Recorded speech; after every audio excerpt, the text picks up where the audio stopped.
Your entire life can be permanently, violently altered in the space of 3 seconds.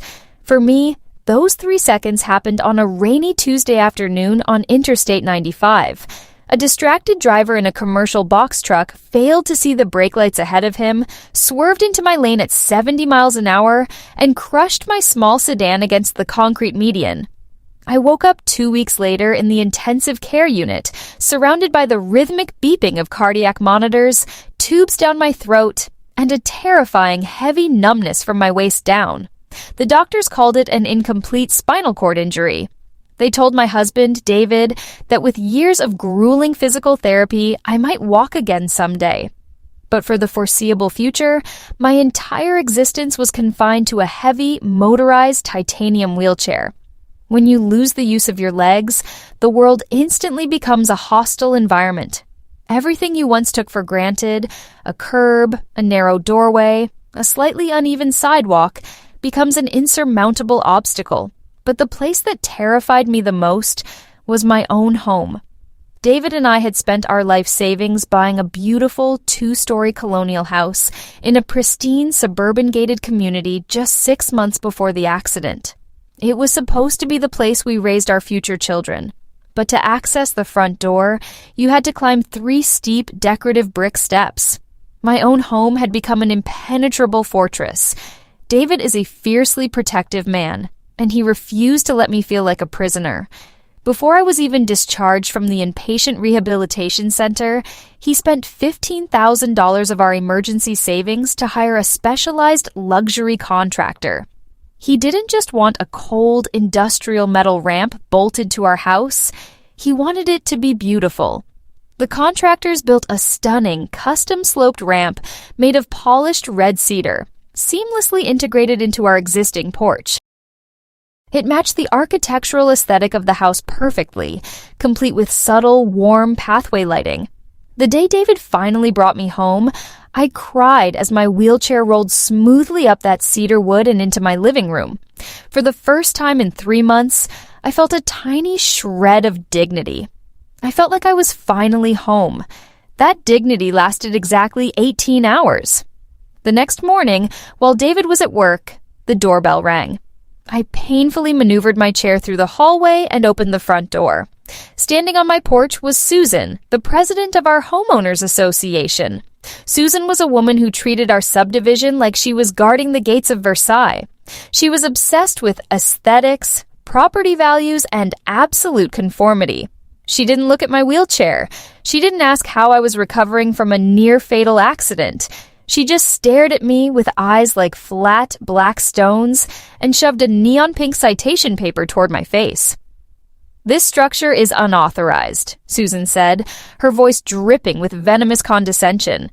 "Section 4, Paragraph B of the Community Covenant strictly prohibits unapproved exterior architectural modifications. It is an absolute eyesore. It completely ruins the uniform aesthetic of the street. You have been fined $1,000, and you have 48 hours to tear this wooden monstrosity down, or the HOA will take extreme punitive action." I was too weak and medicated to fight back. I just sat there, my hands trembling on the joysticks of my chair, and tried to explain that it was a medical necessity. I told her I physically could not leave the house without it. Susan just scoffed, adjusting her designer scarf. "Your personal health issues do not excuse you from the rules that govern this community," she snapped. "If you can't navigate stairs, perhaps you shouldn't have moved into a 2-story neighborhood. Tear it down." When David came home that night and saw the citation, he didn't scream or throw things. He just went terrifyingly quiet. What Susan didn't know, what she fundamentally failed to realize in her arrogant power trip, was that my husband wasn't just a protective spouse. David is a senior litigation attorney for the United States Department of Justice, specifically working within the Civil Rights Division. His entire career is dedicated to enforcing the Fair Housing Act and the Americans with Disabilities Act. He called Susan the next morning, professionally explaining federal disability law and warning her that the HOA had no legal authority to deny a reasonable, code-compliant medical accommodation. Susan laughed into the phone, told him that HOA contracts supersede government overreach, and hung up on him. We thought she was just being stubbornly ignorant. We didn't realize she was malicious enough to take matters into her own hands.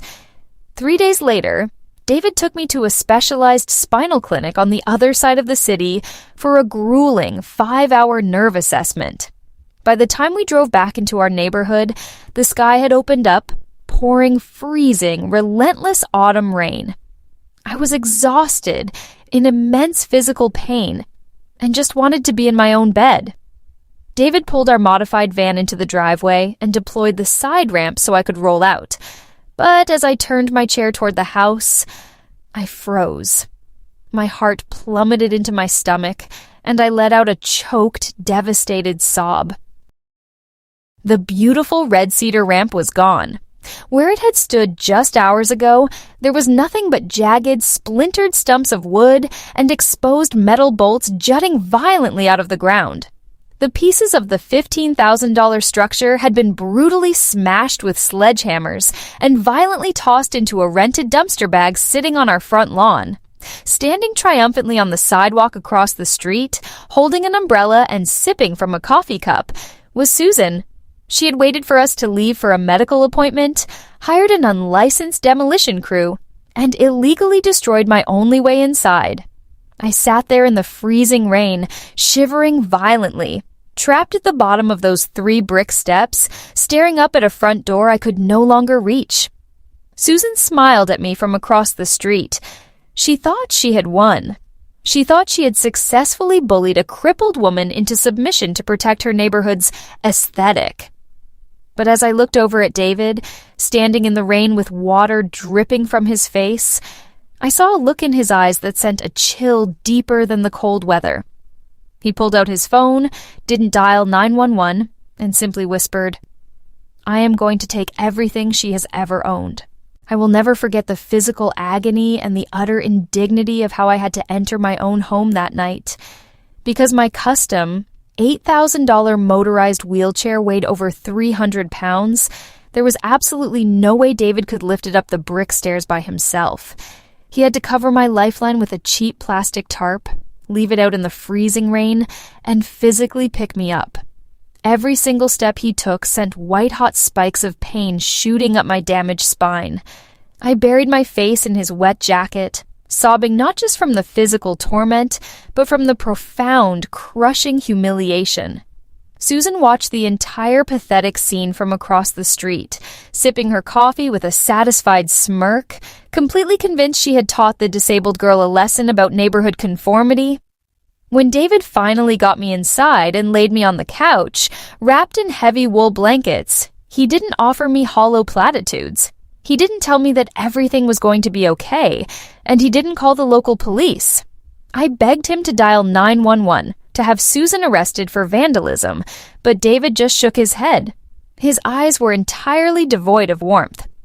"Local police can write a vandalism report for a broken piece of wood," he said, his voice terrifyingly calm. "They might even write her a misdemeanor citation, but a misdemeanor doesn't fix this. A misdemeanor doesn't dismantle the system that gave her the audacity to do it. I am not going to arrest her for breaking some cedar planks. I am going to federally indict her for stripping a disabled American of their civil rights." David kissed my forehead, walked into his home office, and locked the door. He didn't come out for 18 hours. When you are a senior litigation attorney for the Department of Justice, you have access to analytical tools and demographic databases that local law enforcement cannot even fathom.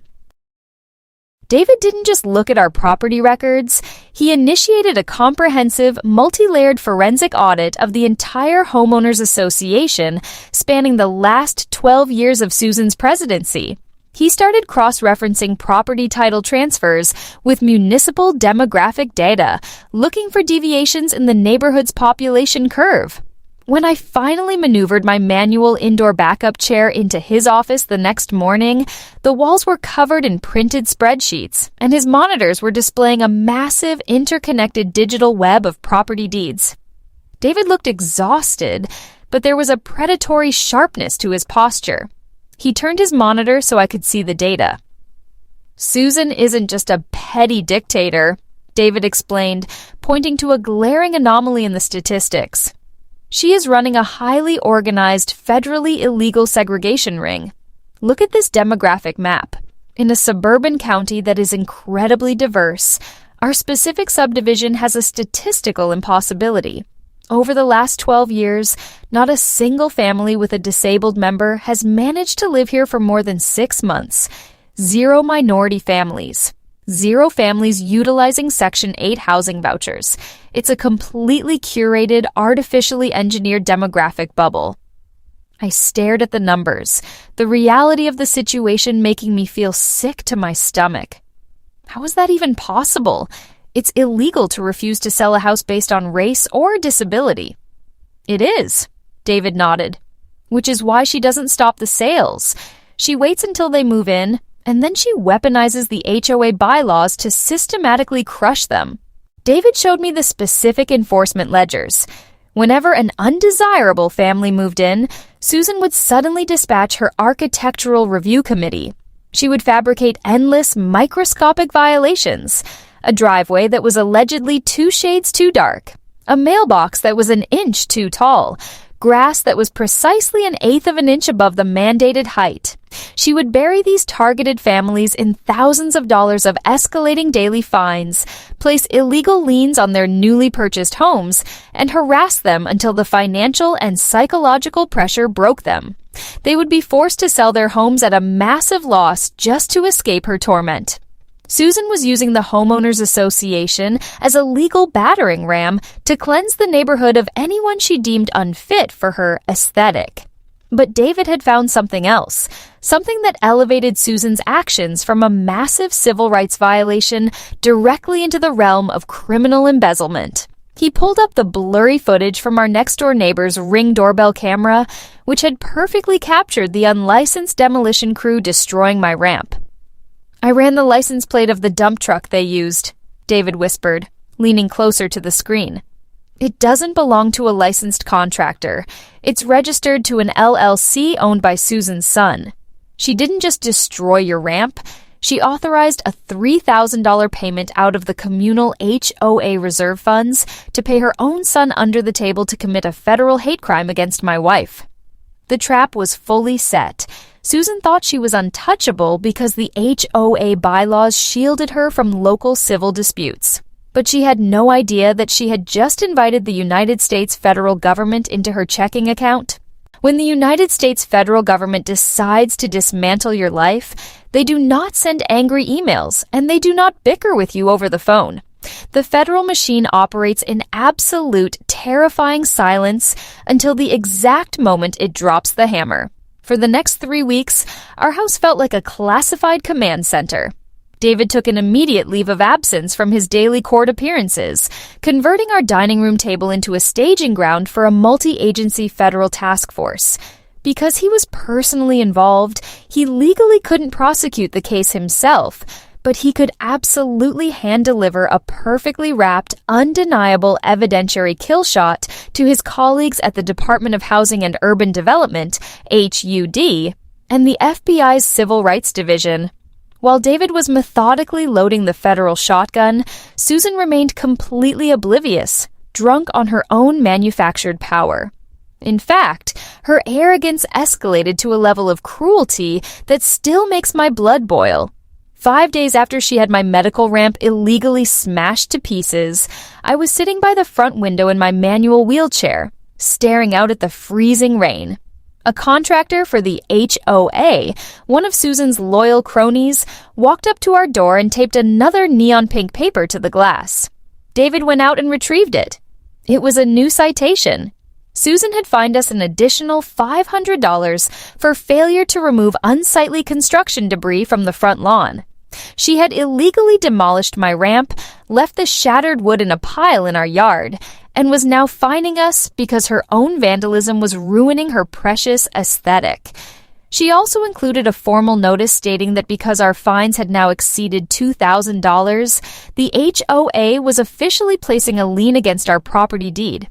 She was initiating the exact same predatory foreclosure process she had used to force out the minority families over the last 12 years. David didn't get angry. He just smiled, a cold, terrifying smile, and slipped the neon pink citation into a clear plastic evidence bag. "Perfect," he whispered. "She just documented her own ongoing conspiracy to commit extortion through the mail." By the end of the third week, the dossier was complete. It was a staggering 64-page federal complaint. It didn't just allege petty neighborhood harassment. It formally charged Susan and the HOA Board of Directors with massive systemic violations of Title VIII of the Civil Rights Act, the Fair Housing Act, and Title III of the Americans with Disabilities Act. Furthermore, because Susan had used the HOA banking portal to wire community funds to her son's LLC for the illegal demolition, the FBI officially tacked on federal wire fraud and embezzlement. The penalty for a local noise complaint is a slap on the wrist. The penalty for a proven systemic Fair Housing Act violation is a minimum fine of up to $115,000 per incident, levied directly by the federal government, plus the complete forfeiture of assets to pay compensatory damages to the victims. Susan hadn't just committed one violation.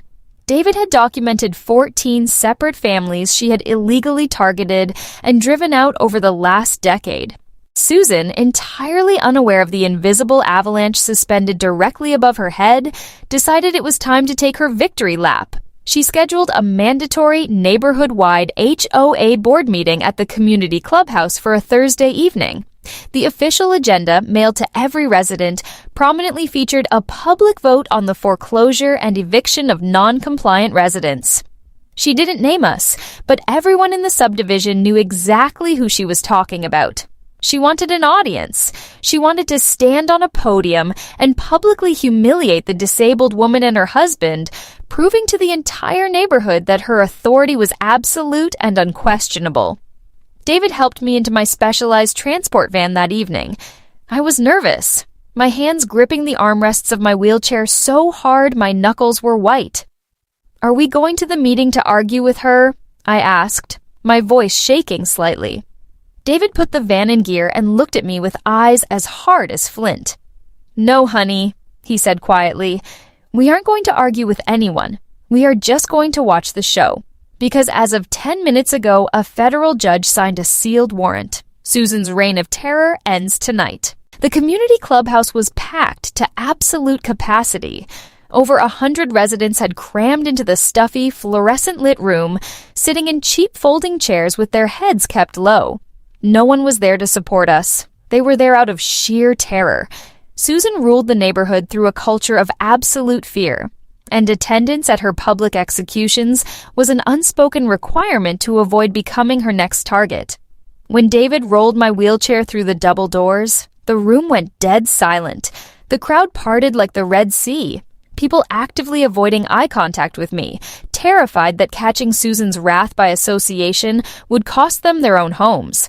Susan was sitting behind a long folding table at the front of the room, flanked by her two terrified, silent board members.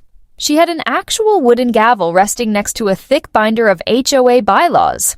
When she saw me, a cruel, triumphant smile spread across her face. She banged the gavel sharply against the table, the sharp crack echoing in the silent room. "Let us bring this emergency session to order," Susan announced, her voice artificially amplified by a cheap PA system. She didn't bother with the neighborhood budget or landscaping updates. She went straight for the kill. As you all know, we pride ourselves on the pristine aesthetic and high property values of our community. However, some residents believe their personal issues excuse them from our strict architectural covenants. I am speaking, of course, of the illegal, unsightly wooden ramp that was constructed without board approval, and the subsequent refusal to pay the resulting fines. She looked directly at me, her eyes flat and utterly remorseless. The board has exercised its right to remove the unauthorized structure, but because the homeowners have failed to remit payment for their fines and have left the resulting demolition debris on their lawn, they are in critical default. I am formally introducing a motion to initiate immediate foreclosure and eviction proceedings against them. Let this serve as a reminder, no one is above the rules of this neighborhood. She paused, waiting for the applause of her sycophants. She expected David to yell, or for me to burst into tears and beg for mercy in front of the entire subdivision. Instead, David calmly stood up. He buttoned his suit jacket, picked up the thick, heavy manila folder he had brought with him, and walked slowly to the front of the room. The absolute silence in the clubhouse was deafening. He didn't look angry. He looked like a surgeon preparing to make an incision. He stopped directly in front of Susan's table and dropped the heavy folder. It landed with a loud, authoritative thud. "Susan," David said, his voice entirely calm, projecting clearly across the room without needing a microphone. "You seem to be operating under the profound delusion that this homeowners association is a sovereign nation. I am here to correct that misconception. My name is David Miller. I am a senior litigation attorney for the Civil Rights Division of the United States Department of Justice." The color visibly drained from the faces of the two board members sitting next to her. Susan, however, scoffed, trying to maintain her arrogant facade. "I don't care where you work," she sneered. "Your federal title doesn't exempt you from community bylaws." "You are absolutely correct," David replied smoothly, "but it does give me the authority to refer you to the FBI for a massive multi-year conspiracy to violate the Fair Housing Act. Over the last 12 years, you have weaponized this HOA to illegally harass, fine, and evict 14 different families based on race, familial status, and disability. We have your internal emails. We have the demographic data. You artificially engineered a segregated neighborhood, which is a massive federal crime." Susan's smug smile faltered. Her hands began to tremble slightly, but her sheer narcissism wouldn't let her back down. "You have no proof of anything. This is a private community," she shrieked, her voice pitching up in panic. "Oh, I have proof," David said, leaning forward, resting his hands on the table, invading her space. "I also have the bank records proving that 3 weeks ago, you embezzled $3,000 from the HOA Community Reserve Fund and wired it to an LLC owned by your son. You used neighborhood money to pay an unlicensed crew to physically destroy a medically necessary access ramp, stranding a disabled woman in the freezing rain. That isn't a bylaw violation, Susan. That is federal wire fraud and a targeted hate crime." Susan shot up from her chair, her face flushed dark purple with a mixture of absolute rage and sudden, dawning terror. She grabbed her gavel and slammed it down repeatedly. "You are out of order! Get out of my building! I am calling the police and having you trespassed." David just looked at her with eyes like ice. He calmly reached into his pocket and checked his watch. "You don't need to call them, Susan," he whispered. "They're already here." Before Susan could even process his words, the heavy glass doors at the front of the clubhouse were illuminated by a blinding, synchronized flash of strobing red and blue lights. The heavy glass doors of the clubhouse were violently pulled open, but it wasn't the local suburban police department standing in the entryway. Local cops knock and ask politely. Federal agents do not. A dozen men and women wearing heavy tactical vests emblazoned with FBI and HUD-OIG, Housing and Urban Development, Office of Inspector General, flooded into the room. They moved with a synchronized, terrifying efficiency, fanning out to secure the exits while the lead agent marched straight down the center aisle.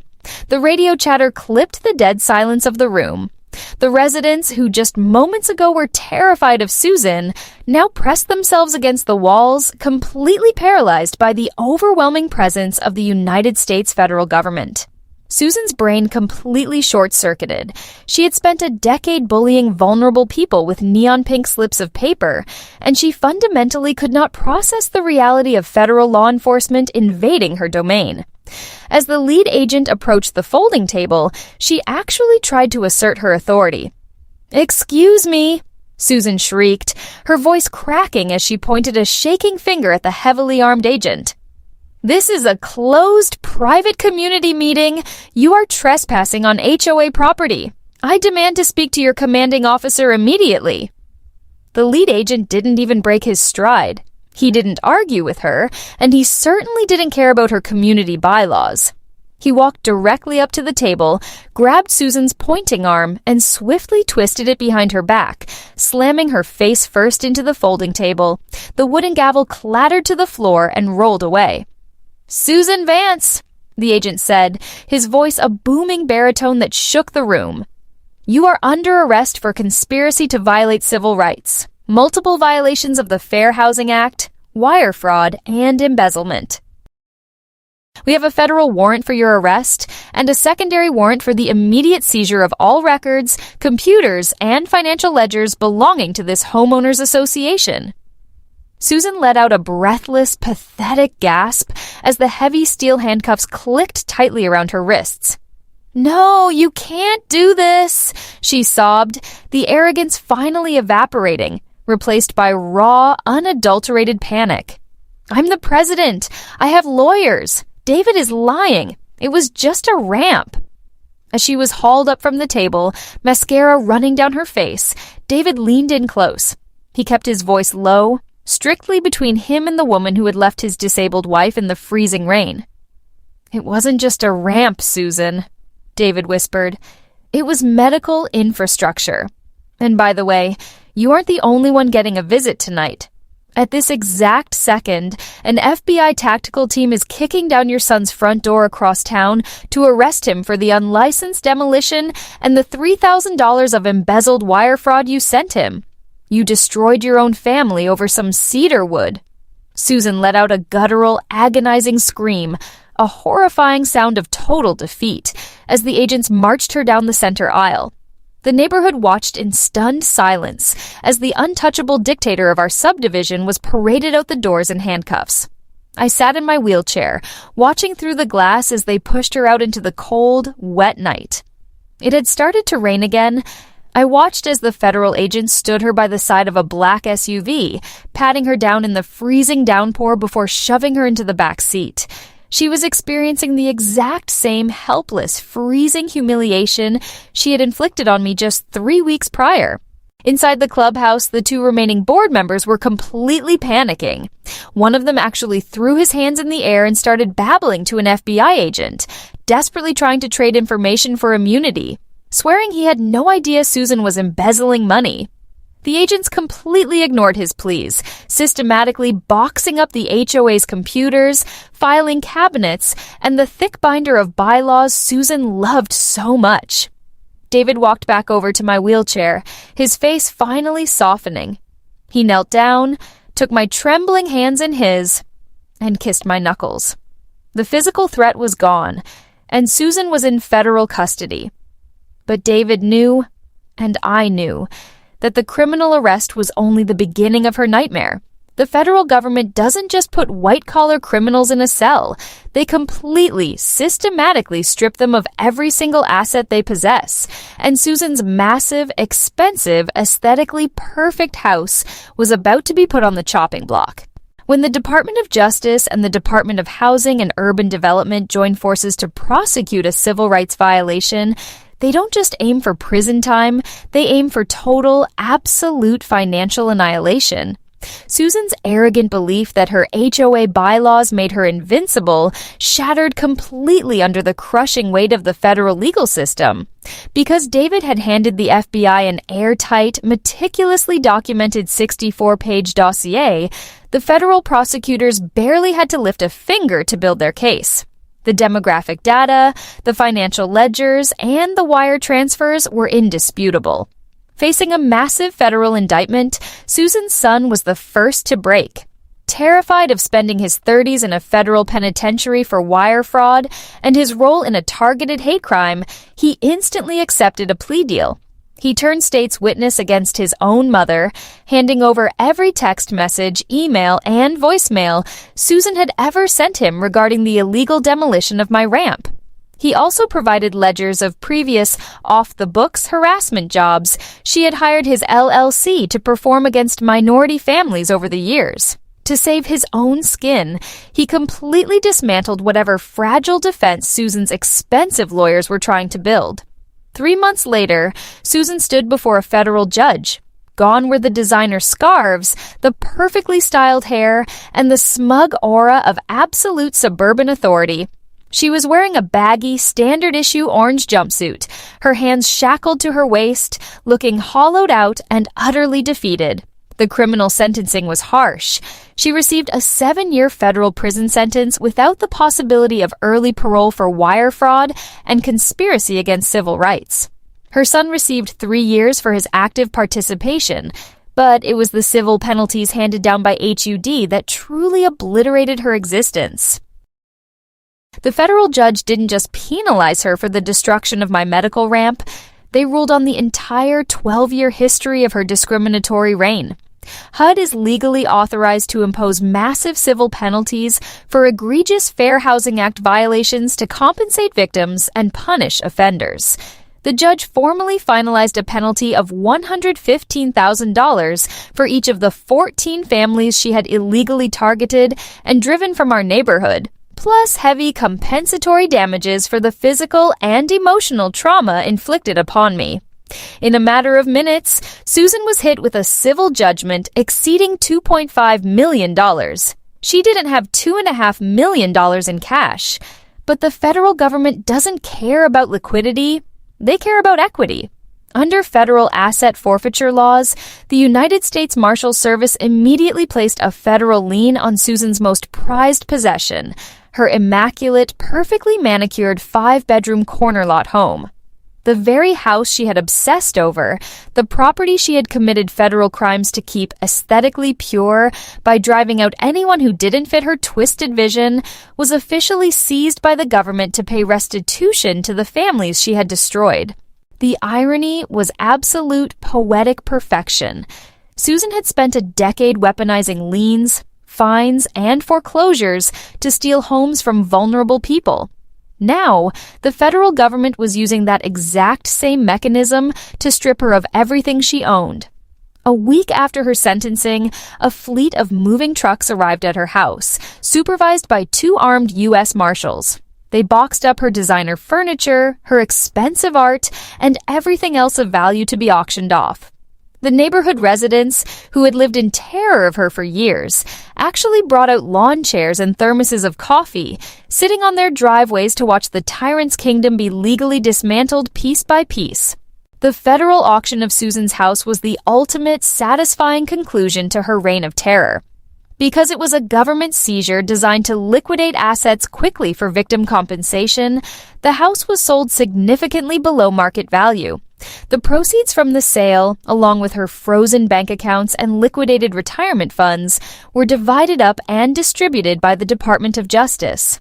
The 14 families who had been illegally driven from the neighborhood received massive restitution checks, compensating them for the stolen equity and the emotional distress of Susan's targeted harassment. But the most beautiful piece of poetic justice was who actually bought Susan's house. It was purchased at the federal auction by a lovely, warm minority family who had a teenage son with cerebral palsy. The very first modification they made to Susan's aesthetically pure property was pouring a massive, highly visible concrete wheelchair ramp right over her meticulously manicured front lawn. If Susan could have seen it from her federal prison cell, the sheer sight of it would have likely sent her into cardiac arrest. With Susan and her corrupt board completely removed, the neighborhood experienced a massive sigh of relief. The remaining residents held a special election and voted in an entirely new HOA board, one comprised of normal, empathetic human beings. David actually volunteered to serve as the community's legal advisor for the first year, completely rewriting the bylaws from scratch. He permanently stripped the HOA of its power to initiate arbitrary foreclosures, capped fines at a symbolic $20, and inserted ironclad anti-discrimination clauses that strictly mirrored federal law. The neighborhood stopped feeling like a heavily guarded detention center and finally started feeling like an actual community. As for me, my physical recovery is still a long and painful journey. I am still in the wheelchair, and the doctors say I will likely need it for the rest of my life. But I no longer feel like a prisoner in my own home. Using the massive civil restitution check we received from Susan's seized assets, David didn't just rebuild the ramp. He called the exact same luxury contractors and had them design something even better. They built a sprawling, breathtaking wraparound deck made of imported Brazilian walnut, complete with a perfectly graded seamless ramp that gives me full access to the entire first floor, the front yard, and our backyard garden. It is an absolute architectural masterpiece, and it was entirely funded by the woman who tried to destroy it. People like Susan operate under the pathetic illusion that a clipboard and a list of arbitrary neighborhood rules give them ultimate power over the lives of others. They use aesthetics as a weapon to hide their own cruelty, bullying people they think are too weak to fight back. She thought my wheelchair made me a vulnerable target. She thought she could leave me in the freezing rain to teach me a lesson about conformity.